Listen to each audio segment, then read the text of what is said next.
Hi everyone, JJ here. Welcome back. Well, I really don't know how many views this video is going to get, but I think it's really important to talk about.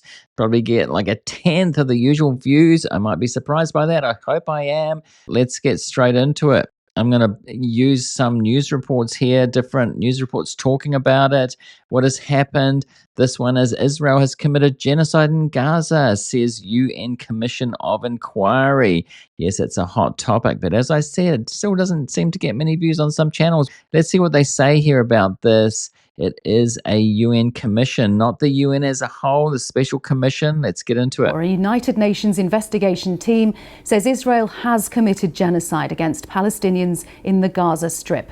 The Independent International Commission of Inquiry was established by the UN Human Rights Council in May 2021 and was led by the former Human Rights Commissioner Navi Pillay, who led the tribunal on Rwanda's genocide.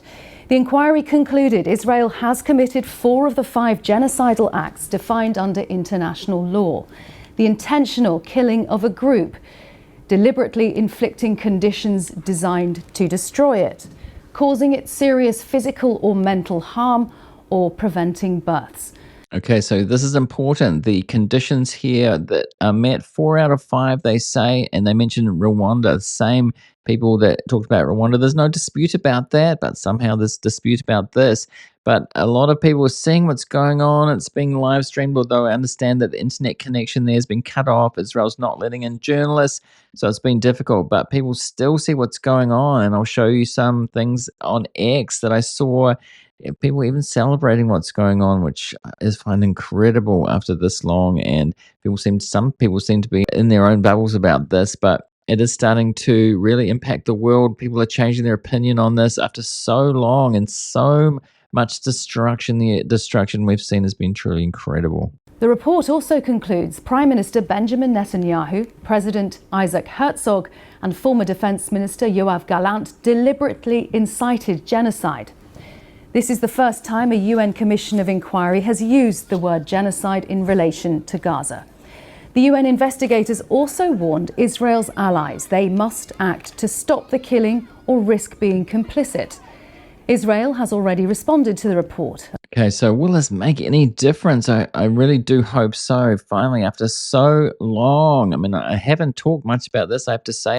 It seems, a bit pointless on here because it just, whenever I have talked about it, it's just got pretty much no views. But I think we have to talk about it. I challenge more people to talk about it, especially the US politics channels, the big ones. I've mentioned some like David Pakman and Brian Tyler Cohen, who don't seem to talk about it very much. They've been criticized for that. Others do. But, they have got so many more subscribers and followers. They would get hundreds of thousands if they started to talk about it more. And I think it's important. The US government has a certain position on it. Trump, still supports Israel in this, supplying weapons.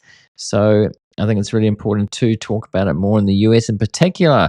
Other countries seem to talk about it more, and it's starting to take a different position on this from the United States, starting to be critical of it. A Foreign Ministry spokesperson called it a fake report, saying it relies entirely on Hamas falsehoods laundered and repeated by others. These fabrications have already been thoroughly debunked, including in an independent, in-depth academic study by Besser or the Begin Sadat Center for Strategic Studies, which refuted every single false claim regarding genocide. Besser is an Israeli think tank. Okay, so don't forget that, an Israeli think tank, so-called independent. The statement ends by saying Israel categorically rejects this distorted and false report and calls for the immediate abolition of this commission of inquiry. Well, the UN report comes as Israel heavily bombed Gaza City overnight. Okay, so it's not stopping, it's going on. In fact, increasing. It looks like they're having a ground invasion. So it goes on, getting worse and worse. How long does this have to go on for? With Israel's Defense Minister Israel Katz saying Gaza is burning. We're getting unconfirmed reports from the US news site Axios and the Jerusalem Post that the military has now launched its ground offensive to occupy the entire city. Israeli strikes are also reported in central Gaza in the direction in which thousands of people are fleeing. Palestinian officials say there are rising numbers of deaths and injuries. The intensification began hours after Secretary of State Marco Rubio assured Israeli Prime Minister Benjamin Netanyahu of unwavering US support during a trip to Jerusalem. Yep. So unwavering support no matter what. Now they're taking down apartment blocks. They're going to invade and take it over completely. So this is Al Jazeera, how they're reporting it. There are different news networks reporting this. So some people are going to be critical of this one in particular.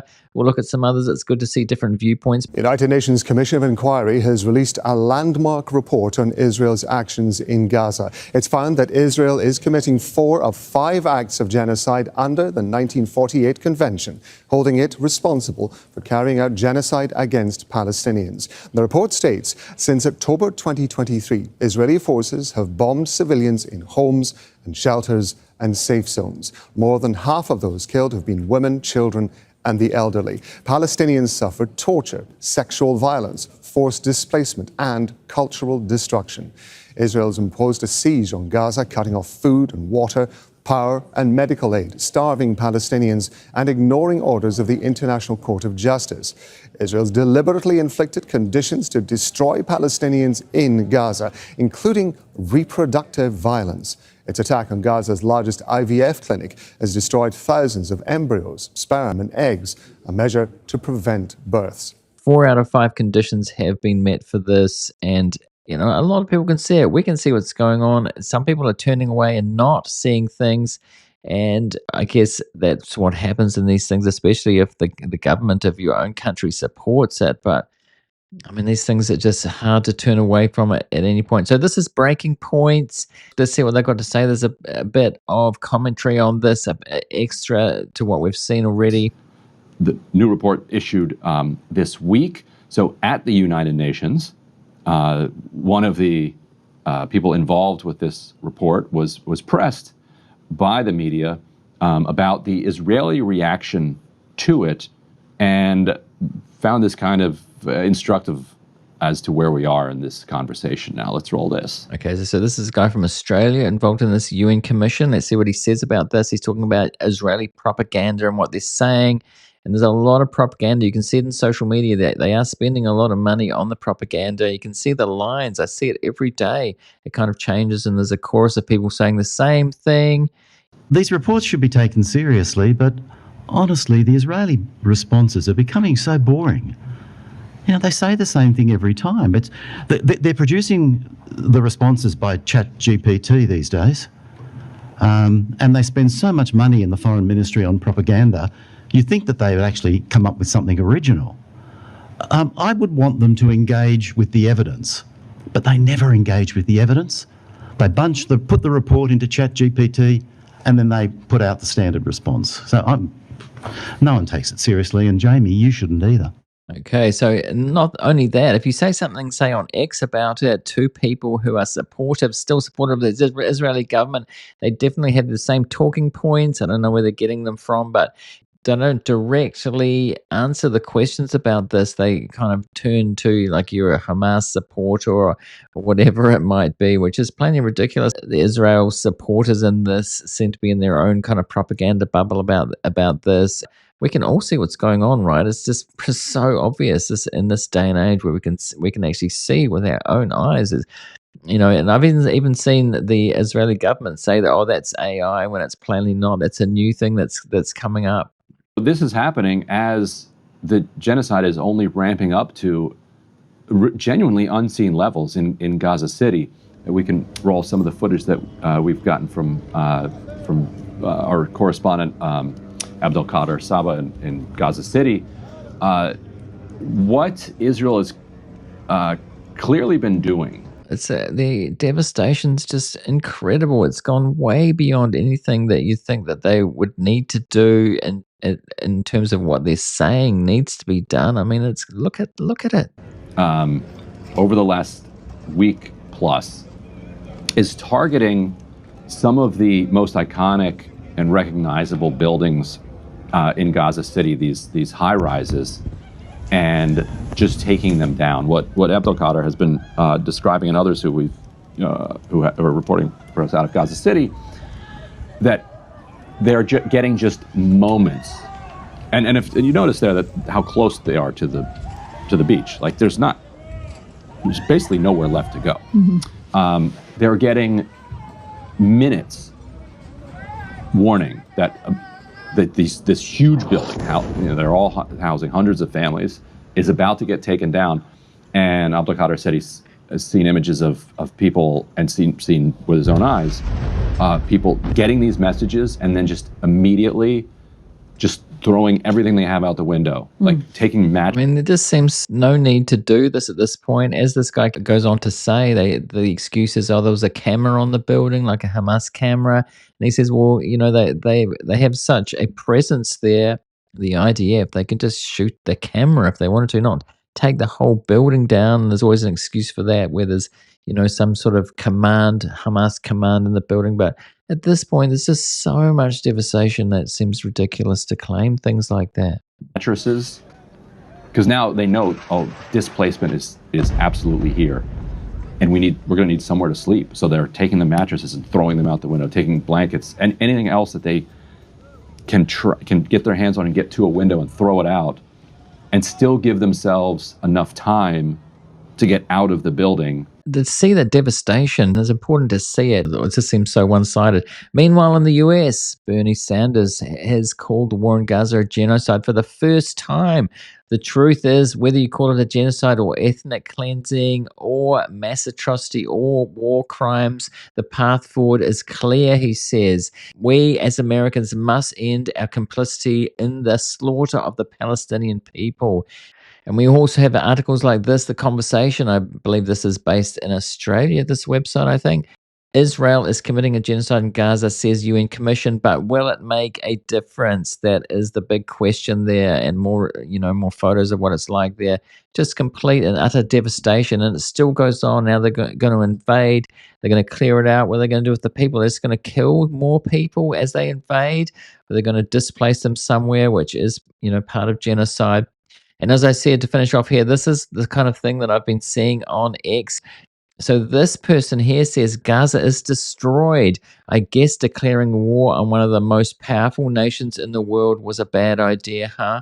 I stand with Israel. And of course, the US as well, because it's, US supports it, and other Western countries too, of course. And look at this. So this is what they're celebrating. That is a celebratory statement. Look, it's just utter devastation. How can you celebrate something like this? Even if you do support Israel or, what happened, nobody's saying that there wasn't an atrocity to begin with, but the retaliation, it's like there's the excuse for doing this. I mean, just in the sheer numbers alone, I haven't even talked about numbers, but it's just, it's incredible. And so this was actually the person I'm following, who's an investor. And he says, Hamas, what part of release the hostages and surrender do you not understand? So, I mean, this is still the justification, really, but we have, that it was an atrocity. Nobody's saying that it wasn't, that led to this massive retaliation that's gone on for so long, killed tens of thousands of people. The numbers vary, but they're saying at least 60,000, probably more.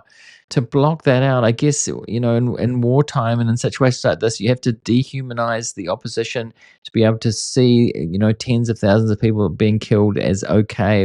This huge emotional response, which, as I said, actually said to this guy, I think he's probably muted me by now because I do push back.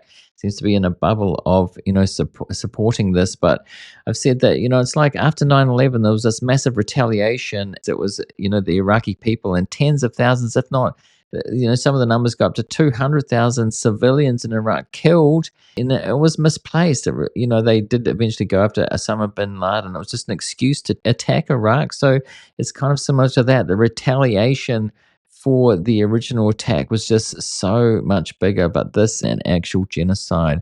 So let me know what you think of this. By the way, I know there'll be some comments of all sorts here, I'm sure, if the algorithm lets it even go out anywhere at all. But let me know what you think about this. I think it's important to talk about and important to know about.